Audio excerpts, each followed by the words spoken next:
Well, good evening, everybody. Welcome. I'm Sue Boyer, president of the Friends of the Oak Park Conservatory, and tonight we begin our fall lecture series and are pleased to welcome you as we learn all about planting bulbs. As part of the Friends mission, we want to help educate and inspire gardeners to become more confident in their endeavors. This is the first of our fall lecture series. Watch for coming up programs in September. The first one's entitled Native Shrubs Belong in Every Garden, and the second in October will be Winterizing Your Garden. Also, we should let you know that the fall mum and bulb sale starts tomorrow. You will support the Oak Park Conservatory by shopping for homegrown fall mums and a lovely assortment of bulbs. The sale is online, and we will send you a link following the program. Don't delay on ordering those mums, as there is a limited supply and they are gorgeous and they go fast. Also on sale are easy to grow tulips, daffodils, and other rare to find naturalizing and perennial favorite bulbs.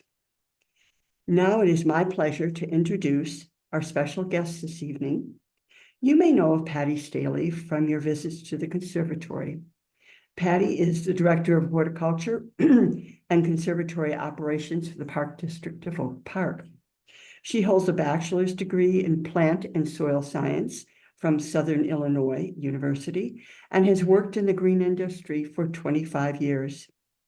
Patty's held positions in various aspects, from private and public landscape design, project management, nursery management, and plant propagation. Her passion is creating beautiful, functional spaces and connecting people with what she loves the most, plants. So I will turn the program over to Patty, and we'll learn all about how to get those bulbs into the ground. Thank you, Sue, and welcome everyone. I'm excited tonight to talk to you and to dive into bulb planting. I think we all got a little bit of taste of fall these past few days, and I'm seeing more and more videos online of decorating for Halloween and for fall, and I know our attention is starting to turn towards all those fun fall activities and getting ready for fall. And with that, we always are thinking, and I think Sue will agree with me, we're always thinking several seasons ahead as a conservatory. So with that, we want to jump you all the way to spring and have you start thinking about spring. And the best way to do that is do some fall planting in your garden. I know some of our gardens are really showing their beauty now at the end of season blooms. Some of them are starting to look a little bit tired, and we're starting to think about fall cleanup. And with that, we try at the conservatory, to provide that education, this time of year, start thinking ahead, start thinking to spring. So tonight we're going to talk a little bit about bulb planting for spring blooms and how you can bring these shining beacons of spring to life in your yard. So without further ado, if I can find my little arrows to click to the next screen, there we go. I'm going to give you some simple tips for those who maybe are new to planting bulbs or just would like a little bit more education on bulb planting. Some simple tips on planting bulbs. For the most part, bulb planting should be done in the garden in the fall when temperatures have cooled. And you want to plant your bulbs in a location where they're not getting wet feet. So rain gardens aren't super great places to plant a majority of bulbs. There are a few, though, that can take that wetness. But for the most part, you want a good drainage area to plant your bulbs, and areas away from where snowplow accumulation happens. If you want to say, we're blessed in the Chicago area with lots of snow and ice and that. Along comes that with that is our roads are salted And that salt accumulation from the snowplow throw in the winter affects our soil pH. So, ends of driveways are not great places for bulbs. You want to really have, bulbs planted as welcoming entrances more closer to the front of your house or around the garden. Another thing that some people do and are busy doing in the fall is composting their gardens. I like the saying, what is good for a tomato is not necessarily good for a bulb. So you don't want to add a lot of fresh manure and compost as a top dressing to bulbs. However, you do want to add a slow release fertilizer to help in like that root growth and that flower vigor. And we'll talk a little bit more about that soon. So like I mentioned at the beginning, wait till the weather cools down and cools down consistently. So we've had some cooler nights. It's still not time. We're still, in August, we still got some hot weather ahead of us. So usually when the soil temperature has cooled down to 55 degrees, it's typically, if you can wait till after we have a killing frost or two, because again, we have that high fluctuation that happens with us in our seasons now. And we might get that Indian summer where the soil does warm up again and then the bulbs are confused. It's going to help them establish better roots if you just hold on to those bags of bulbs after you get them and plant them a little later. Which end is up? Always get this question every year. So as you can see in the picture, pointy end is up. Generally, you will see some of the starter roots coming out of your bulb, and that root base is really the end you want down when you plant your bulb. So those are some common questions I get and some things maybe that you haven't thought of from planting bulbs. I mentioned, don't necessarily add manure or fresh compost on top of where you've planted bulbs. You do want to add something like a slow release fertilizer. There's several different ones out there for bulbs, and they start kind of stocking the shelves at like the big box stores and garden centers as they're getting their bulbs in. I'm not a paid advertisement for this company, but I do appreciate people like when I share kind of some products that I've used personally that we've used at the conservatory. This is a great product. It's organic bulb tone. It is a slow release, 100% organic fertilizer, and you can either add it with each bulb you plant under the bulb, about a teaspoon and a half. I generally have like a heaping teaspoon I put under each bulb and then put the bulb down. Or you can, if you're going to do a big mass planting, it does give you rates. Generally, a 4-pound bag like this will cover 60 square feet in the soil. So it goes a ways. So yeah, definitely something good to add. You can also add this in the spring as your bulbs are coming up, just to give them that extra oomph. There we go to the next screen. So some additional tips with planting bulbs. There are many different types of bulb planting tools to choose from.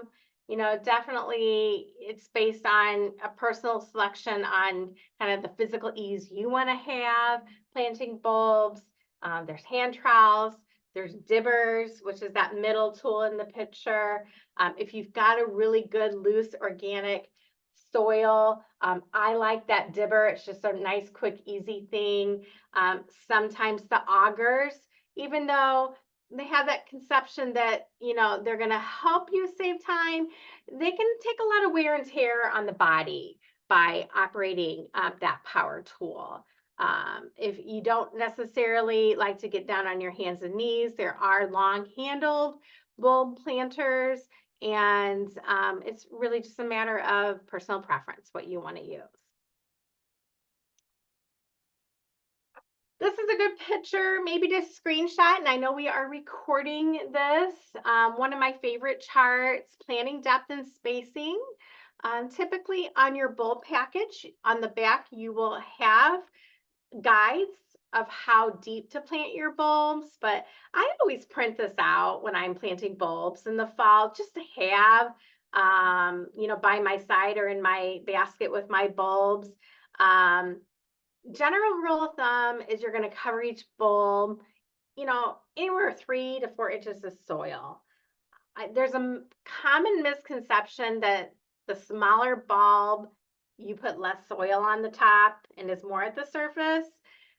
For the most part, that's true, but things like wood hyacinths do like it a little deeper. And some of the species tulips, they also like it a little deeper and they're a smaller bulb. Um, so, just having that chart and then being able to reference it while you're planting the bulb is good. Um, One thing I definitely strongly recommend doing is tamp that soil down after you plant it with your foot. It'll help discouraging, those rodents that like to burrow and explore the newly planted bulbs, and then definitely giving your bulbs a good drink after planting. I always tell people I wait till Thanksgiving and sometimes a little after, to disconnect my hose because that's typically about the time I'm finishing up my bulb planting. And even though it might be chilly out, um, you want to give not only your bulbs, but I give all of my plants a good drink of water before we've had a really hard freeze. Interplanting bulbs amongst perennials. This is probably my favorite way to plant bulbs. I don't plant a lot of annuals in my gardens. I do a lot of annual containers and window boxes. Sometimes I add annual color amongst my perennials and my natives, and you certainly can do that with bulbs. So works really great with perennials like hostas or daylilies, or even amongst your native grasses. Out front of the conservatory, we have a large daffodil display, and they're all planted amongst native grasses, so that we have that beautiful display in early spring while the grasses haven't broken dormancy. And then as the grasses break dormancy, they hide that dying foliage of the bulbs. And daffodils are great, but you can certainly do this with a lot of bulbs. Tulips make a great selection too to pepper among perennials and add that burst of color. There's just a lot of fun things you can do with the different colors of tulips. And I always look at like what perennials I'm adding them to. So if I've got something spring blooming, like in this picture, the Bernera, the forget-me-not, and the bleeding heart, I think about those colors and where I want to add a pop of color in, and you can easily do that with a tulip. So bulb selection, there are many, many more bulbs than this available. But for the most part, this is what we see here in the Midwest. This is what is very popular in gardens. Tulips will carry you from early to late spring, and they are definitely divided kind of into when they bloom and the different types. Narcissus as well, typically are more early to mid-spring here in our Chicago area. And then after narcissus, you can pick up with hyacinths, which are more mid to late spring. One of the first of springs that you typically see are the crocus or the snow crocus are very popular. They're generally the first to bloom in early spring. And then at the far end of that, one of the last to bloom are typically your allium, which are your late spring bloomers. Muscari or grape hyacinths are another popular one, and they typically start anywhere from the tail end of early spring to mid-spring. These are some additional bulbs, a little bit more specialty bulbs. Chiondaxi are early spring. Galanthus or snowdrops are typically early spring. Fritillaria are a fun bulb and definitely are fun bulb to mix in with your perennials. They do tend to get tall. They have a more of a tropical appearance to them, so they're a fun one. One that we typically will get questions about, like, what is that bulb? They're a late spring bloomer, typically when your iris are starting to bloom. Scilla are early spring. We don't typically plant Scilla here at the conservatory. There is, a tendency that they are very aggressive spreaders, but we do get a lot of questions when those are in bloom. They're typically in bloom early, even maybe earlier than crocus or about the same time. You generally get a snowfall on them, so they're ones that are kind of that first sign of spring. Lycoris, I've have many different common names for these. You might know them as painted ladies or naked ladies because they first shoot their foliage up and then that dies and the bloom comes up. They're very late in the spring, almost to summertime, I would say. Tulips, there's a lot of different varieties of tulips. Some of the common groupings of tulips are Darwin hybrid, which is my favorite grouping of tulips for our area. They're a very strong bloomer and a very strong returner from year to year. Parrot tulips are a beautiful tulip as well. They have more of a frilled edge to them. A lot of them are heirloom varieties, so they're very long lasting in the garden. Double late tulips have that peony appearance, that doubly petal to them. And I do have some beds with double late tulips. Angelique is one of them that I've had for many years. And a long lasting tulip generally blooms kind of at the tail end of tulips late into spring. Triumph tulips are typically a very tall tulip with a fluted edge to them. And there's a lot of great different newer varieties of Triumph tulips where there's a lot of blending in the tulip petal. So other groupings that you might have, heard of when you're looking at tulip packaging and ordering tulips, there's single early tulips, there's double early tulips, there's green tulips, lily flowering tulips, fringed, single late species, mixtures. I mean, the options are endless and quite honestly can be very overwhelming. It has taken me many years of studying and reading and growing and learning about the different bulbs and the different tulip species. We try to make it simple on people that shop our bulb sale at the conservatory, and we do a lot of careful selection of what tulips we put for sale. There's a lot of kind of novelty ones out there, but the ones that we offer for sale, a majority are heirloom, which means they've been around and they've been around a long time, and that are good for our area. We know do good in our soils, with our climate, with our landscapes in the Chicago area.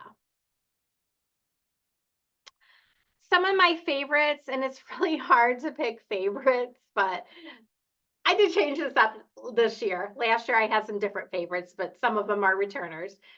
Banjaluka is an excellent tulip. It's been around a long time. It's just very striking. I have a lot of people, I do landscape design, and I ask people, oh, what colors do you like, what you don't like? And a lot of people say, oh, I don't like orange. And then I show them some orange flowers and they're like, oh, that's so beautiful. Banjaluka is one of them. It's a very popular tulip, has been around a long time. The impression tulips, there's a pink and an apricot impression.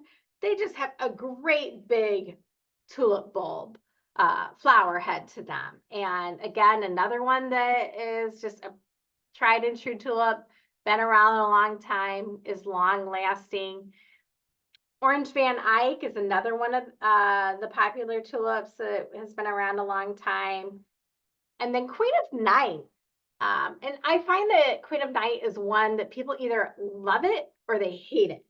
But it is a heirloom variety tulip, and it is very striking in the garden, especially amongst other shades of green coming up as a pop of color in a white garden. So we're gonna segue into narcissus and daffodils, or jonquils. And this group confuses some. Some refer to narcissus as daffodils or jonquils. Daffodils or narcissus all belong to the horticulture genus Narcissus, which by the Royal Horticulture Society is broken down into 12 divisions. So there is no right word or wrong word. Narcissus groups all the daffodils and jonquils. Some of the narcissus divisions that you might hear or see when you're reading a package are a trumpet daffodil, a large cupped, a small cupped, a double, triandrous, which you don't see very often. Miniature definitely is one, or split cup, naturalizing mixtures. Some of my favorites, actually, yeah, these are probably my 4 top favorites. It's hard to pick though. Tahiti is a double narcissus, and just a beautiful double daffodil with that orange center. One of our more popular selling daffodils during our sales is the butterfly mixture with some mixture of split cup tulips or daffodils. For a trumpet tulip, Mount Hood is an heirloom variety. It is, I don't want to say it's my favorite, probably my second favorite, but I do love Mount Hood. It is a great tried and true variety that naturalizes easily. And the poet daffodils. These are really the closest to the species variety of narcissus, and a pure white flower, very slender foliage. We have it growing in our discovery garden, and that is one, we have a whole mixture of narcissus in our discovery garden, and that's one that is often pointed out to us by other visitors. They want to know, what is that variety, because it's just so beautiful. Allium and hyacinths are a specialty tulip bulb, and typically those are going to come into bloom mid to late spring. You see them a lot of time in purples. Allium gladiator is a very popular one. And Muscari crocus and Cayande. They're specialty, but definitely something that's not been around, or that has been around a long time. Definitely you can use them in big mass groupings. They will naturalize pretty readily. We actually have up at Scoville Park, where we have planted kind of a river of Muscari. So they're really fun. You can play with them and do some mass plantings in your garden with them. Fritillaria, Gallianthus, and Lycoris are more specialty bulbs that we sell. And we have several different varieties of Gallianthus available, which is a very popular early spring bloomer.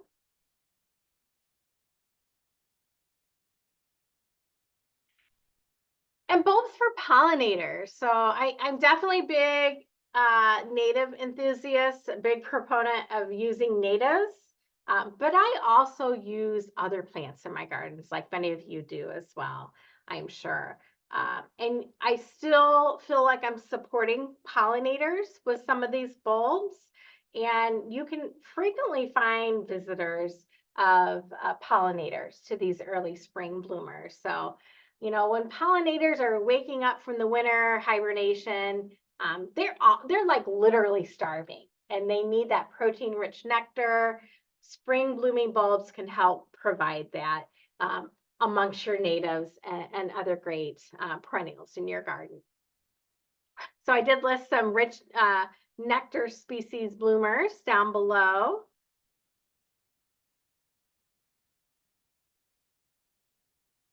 History of bulbs, and I think we're almost to the end of my slideshow, so I'm going to open it up here pretty closely to some questions. But history of bulbs. Bulbs have a rich history in our landscape with many wild stories, symbols, connections. You know, the plants in our landscape, they tell a story and they have stories of history. And if you shop our online sale, I spend a lot of time researching or learning about each bulb that we have for sale, and I will put in the description. Generally, if it's an heirloom, when it dates back to, if it's a prize winner bulb, I try to put some of that history in there because I think that's the fascinating connection in our gardens, to have that history of what you have growing in your landscapes, be able to tell that story of your heirloom bulbs. Out east is a very popular area. A lot of United States, we get our bulbs from the Netherlands and that, but out east in the United States, there's a rich history of bulbs. If you've visited any gardens or botanical gardens on the East Coast, in the springtime, you definitely will learn the history of bulbs. And some of those bulbs have been in those gardens for centuries. So I'm going to end my slideshow here. Thank you all for listening, and hopefully you've been able to pick tidbits from tonight. I did go ahead and open up the bulb sale online this afternoon. I haven't announced it to only you guys, so you can shop the bulb sale and start kind of doing your research, read those descriptions under each bulb.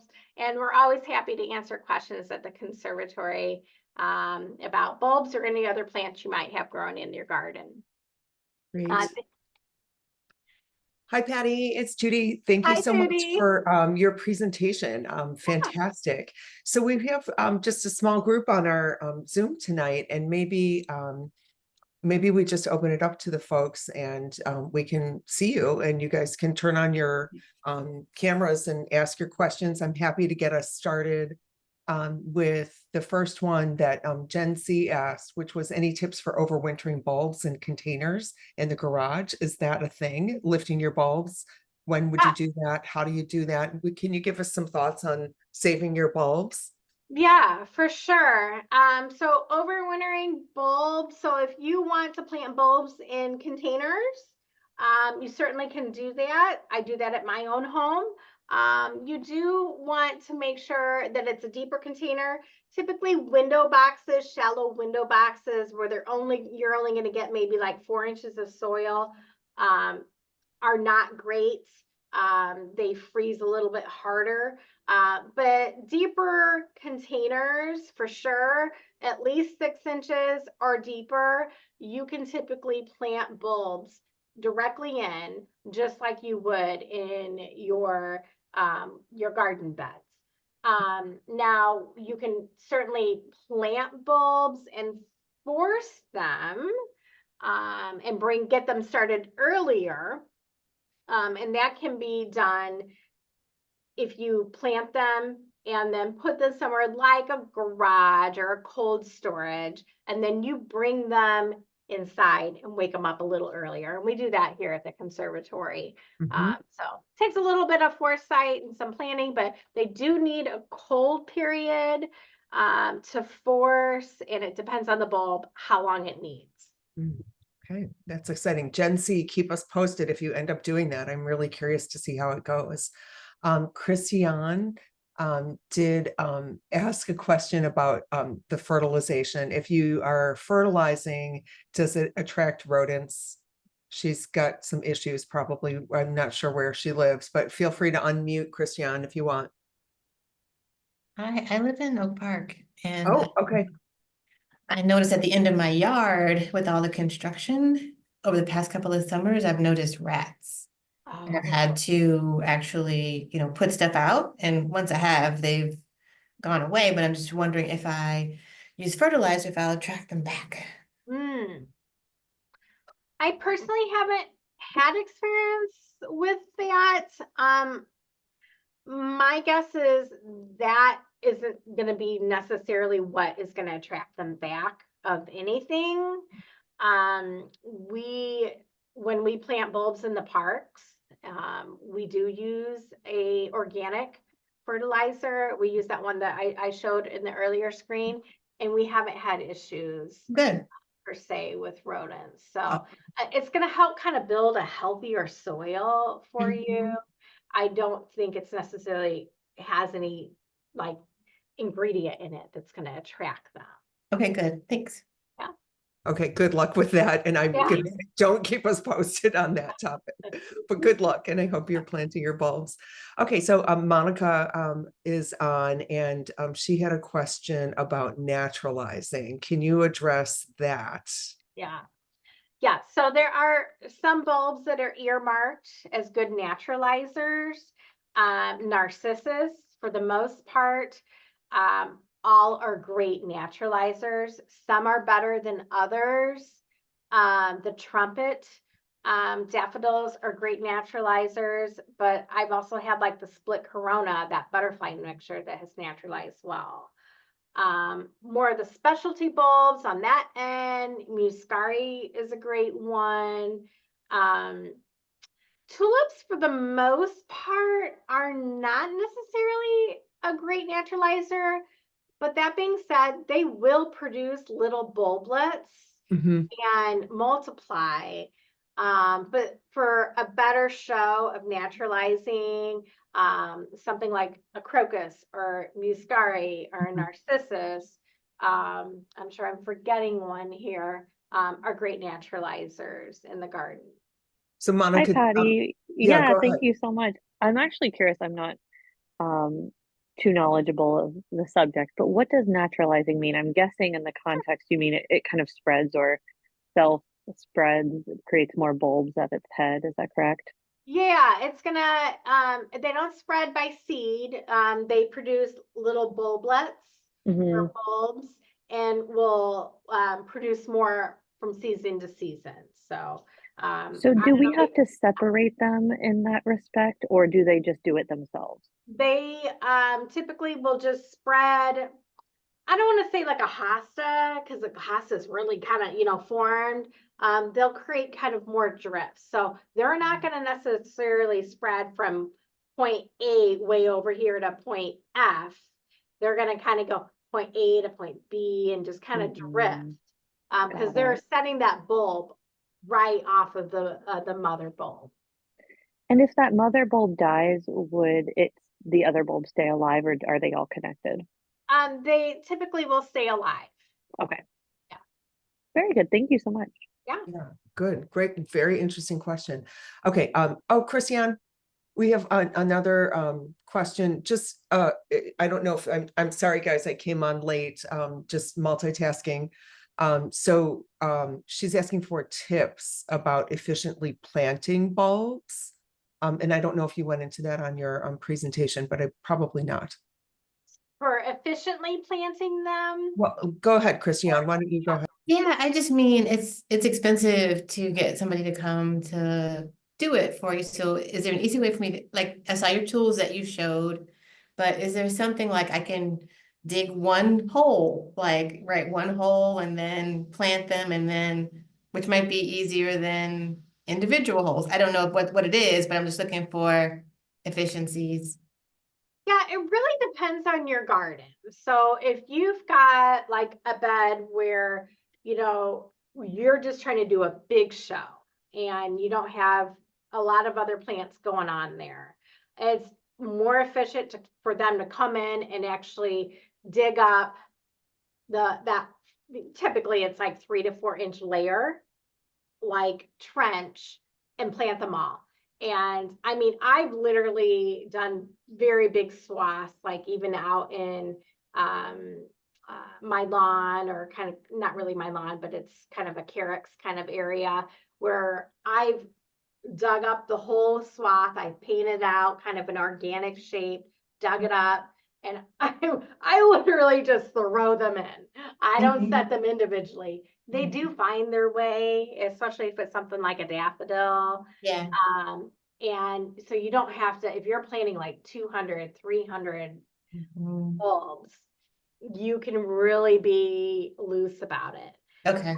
If you're trying to interplant it amongst perennials, then that's where, yeah, you might have to go in with like an auger. And a Mhm. lot of landscaping firms will use the augers, the drill bits. Mhm, mhm. Thank Yeah. you. Okay, exciting. Can't wait to see how it turns out. Anna is curious about another kind of a pest question here. Those squirrels. The squirrels can be a problem, and how do you kind of tamp it back so that our bulbs that we put in are really protected? Yeah, so I'm pretty aggressive. When I say tamp, I mean I'm walking across my garden beds several times, stomping in my garden boots. So they are really tamped in there.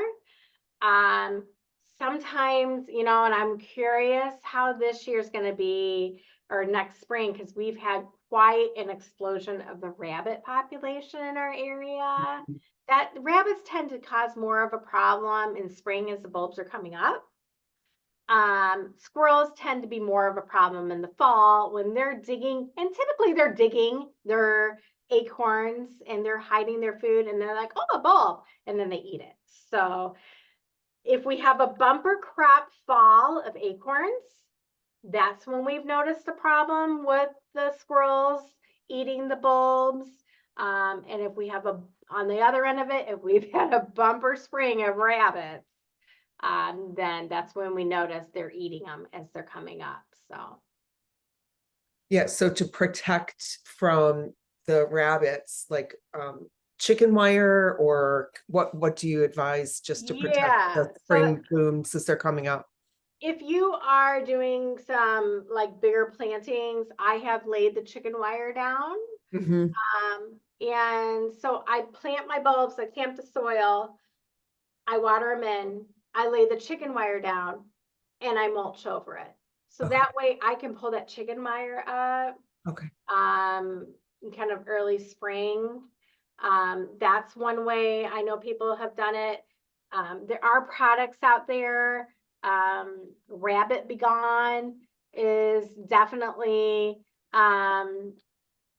something that I know a lot of people have used this year, and I don't know, it works for some, not others. It's something you have to reapply.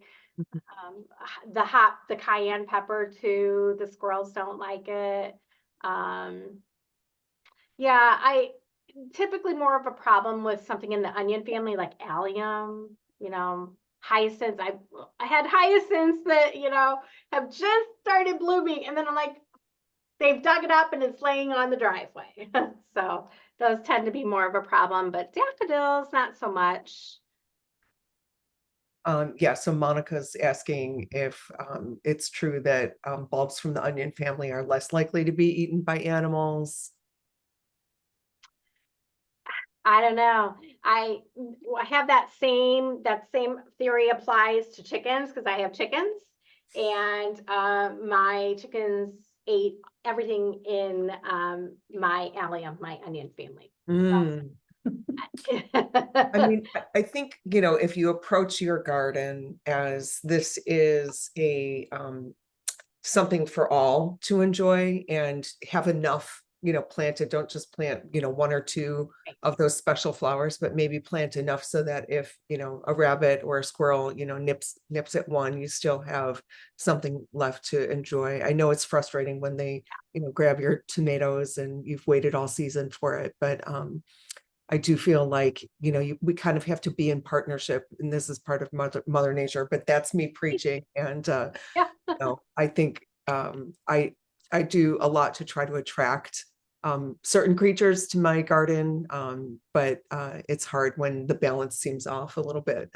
Right. Okay, any other questions? And you're welcome to unmute as we kind of wind down. Anybody else want to chime in with any other thoughts or questions? So the bulb sale's open. I will go grab the link and I'll email it out to everybody, and I'll send a little mini survey. We'd love to hear feedback from everyone about future topics. We will be planning out what will be next spring, summer. We'll start planning in the next couple of weeks.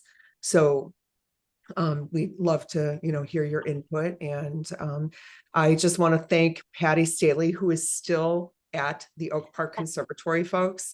This is the hardest working woman in Oak Park, and she is super busy. And I just am so grateful for her taking the time to share her knowledge with our group. And so have a safe night and a good night, everybody. And come visit us at the conservatory and see what's blooming. Okay. Thanks, everyone. Okay, thanks. Bye-bye. Bye-bye.